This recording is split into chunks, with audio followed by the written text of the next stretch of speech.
You ask Tiger to solve. This deals with linear equations with one unknown. The final result is x equals 17.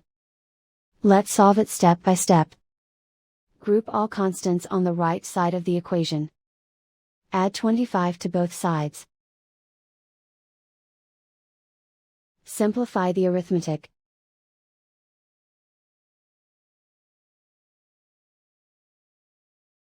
Isolate the x. Divide both sides by 5. Simplify the fraction. Find the greatest common factor of the numerator and denominator. Factor out and cancel the greatest common factor.